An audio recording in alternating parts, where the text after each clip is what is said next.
Je disais, et puis revenons sur la nouvelle du jour ici, ce couvre-feu. Dr Carl Weiss. Bonne année, Dr Weiss.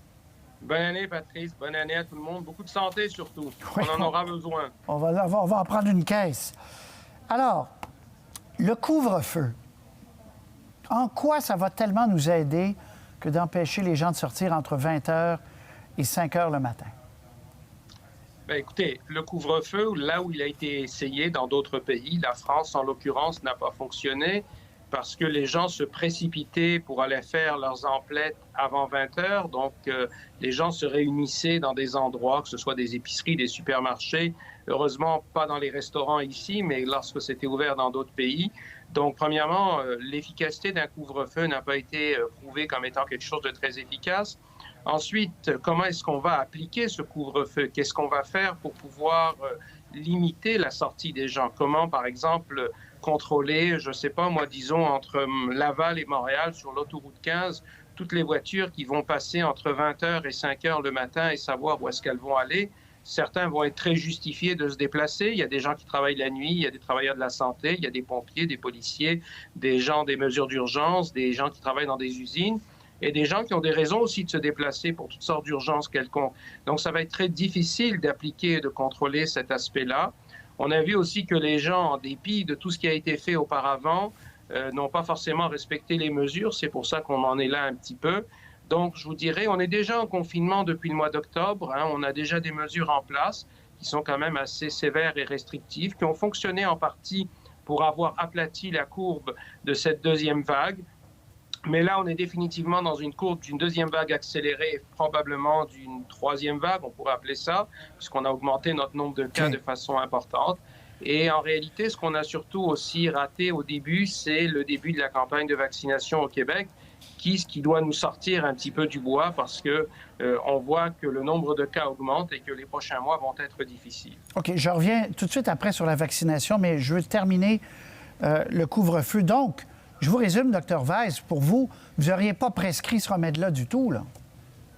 Vous savez, c'est une façon comme une autre de faire les choses, mais c'est difficile dans une société comme la nôtre d'avoir un couvre-feu avec une société qui est démocratique, appliqué comme dans certains pays ou comme dans un couvre-feu avec une loi martiale. Je ne suis certainement pas juriste et je ne me prononcerai pas là-dessus, mais je ne vois pas comment on pourrait contrôler et empêcher la circulation de tous les Québécois qui va se faire entre 20 h et 5 h. Et donc, il va falloir compter sur la bonne volonté des gens. Et à date, même si l'immense majorité des gens ont respecté les consignes, on a vu que durant la période des fêtes, et on a vu avec les voyages, on le voit sur toutes sortes de façons indirectes, les gens se déplacent. Pourquoi les cas augmentent tant que ça, encore? Ben, c'est un mélange de choses. On est après la période des fêtes. Vous savez, faisons un parallèle avec la grippe ordinaire. On sait que l'influenza augmente de façon très importante après la période des fêtes parce que les gens se sont rassemblés. Donc, les gens se sont rassemblés, peut-être pas autant qu'on le fait habituellement, mais certainement plus que ce qui était prévu ou voulu par les autorités sanitaires. Donc, ça, c'est le premier point. On a aussi des gens qui, finalement, reviennent de voyage, qui sont peut-être aussi une cause d'un peu de transmission. On a aussi le fait qu'il y a une lassitude, je pense que c'est le point important, il y a une lassitude dans la population sur toutes les mesures de contrôle et les gens veulent à présent avoir un peu plus de liberté. Et ils s'aperçoivent pour certains groupes, un certain groupe d'âge, que comme les conséquences de la COVID, pour eux, ne sont pas très grandes, on pense entre autres aux catégories de gens plus jeunes, ces gens-là, c'est sûr, vont se réunir. Comment vous pouvez qualifier ce soir la situation dans les hôpitaux? Prenons le Grand Montréal, là.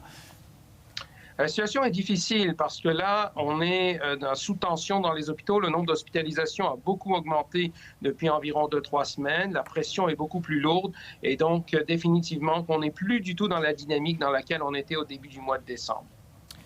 Bon, vaccination. M. Legault dit qu'on ne reçoit pas assez de doses, est furieux contre M. Trudeau. On a vacciné 37 000 personnes. On a vu le chiffre il y a une seconde, à peu près. Est-ce que vous pensez qu'on devrait prendre toutes les doses maintenant et vacciner le plus grand nombre possible de gens et attendre pour donner la deuxième dose? Ben, écoutez, moi, je pense qu'on est dans une situation de guerre. Il faut vacciner le plus vite possible. À l'étape où on est au Québec actuellement, on est des 4 grosses provinces canadiennes, celle qui a vacciné le moins par 100 000 de population. Bon. Et les provinces canadiennes ont vacciné très peu comparé à beaucoup d'autres endroits sur la planète. On a vacciné 6 000 personnes aujourd'hui au Québec. C'est une goutte d'eau. Beaucoup de gens n'ont même pas été encore vaccinés dans les services de santé. On parle de vacciner 250 000 personnes d'ici le 8 février. Le 8 février, ça fera pratiquement 2 mois que la campagne de vaccination aura débuté. 250 000 personnes, c'est 3 % de la population du Québec. Donc, l'impact risque d'être extrêmement limité par rapport à ça. La seule chose que je vous dirais, c'est que prenez juste l'exemple des CHSLD. Il y a à peu près 40 000 personnes dans les CHSLD au Québec. On aurait dû vacciner ces gens-là en dedans de 2-3 jours, pas plus. Alors, même moi, je n'ai pas encore été vacciné. Je suis sur une liste d'attente. Alors, c'est très variable d'un hôpital à l'autre. Il y en a qui vont un peu mieux, il y en a qui vont vraiment mal.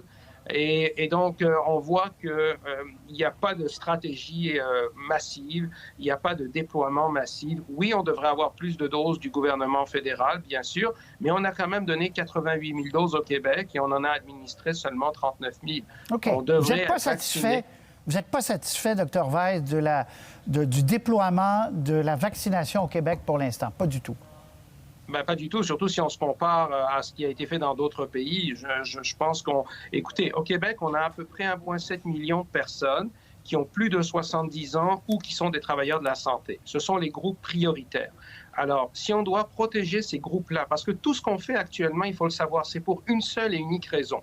Le confinement, le couvre-feu, tout ça est fait pour une raison. Protéger le système de santé, ne pas être dépassé dans le système de santé. Donc, on protège les gens qui vont être malades, qu'on va hospitaliser ou qui peuvent décéder, et les travailleurs de la santé qui vont s'en occuper. Ça, c'est 1,7 million de personnes au Québec. On ne parle même pas de donner une deuxième dose à ces gens-là. On parle de leur donner seulement une dose. Mais vous imaginez que si on donne 6 000 doses par jour, pour vacciner 1,7 million de personnes, ça va prendre beaucoup, beaucoup de temps. Et chaque semaine où on perd en efficacité en vaccination, on va probablement payer au moins 2 semaines d'allongement du confinement ou de la conséquence de cette vague-là, parce que c'est 2 semaines pour avoir une immunité lorsqu'on reçoit notre première dose de vaccin. Donc, c'est clair qu'actuellement, la campagne de vaccination n'est pas là où elle devrait être. Et c'est dommage parce qu'on a les capacités au Québec de faire beaucoup mieux. Et on a les gens qui sont capables de vacciner, on a une certaine expérience avec le H1N1, on a une certaine logistique, et là, on n'a pas d'excuse. La campagne de vaccination, depuis le mois de mars 2020, on sait qu'on espère qu'on aura un vaccin, donc on devrait avoir un vaccin. Là, on l'a, il fallait être préparé, il faut se préparer, et moi, je pense que c'est là où il faut miser de façon importante pour améliorer les choses. Très clair, Dr. Weiss. Merci. Il faut entendre ça. Il faut entendre ça. Bien, bonne année quand même, puis on se reparle très bientôt. Merci, Bonne Dr. année, Weiss. puis il faut garder notre cohésion sociale, c'est important. Oui.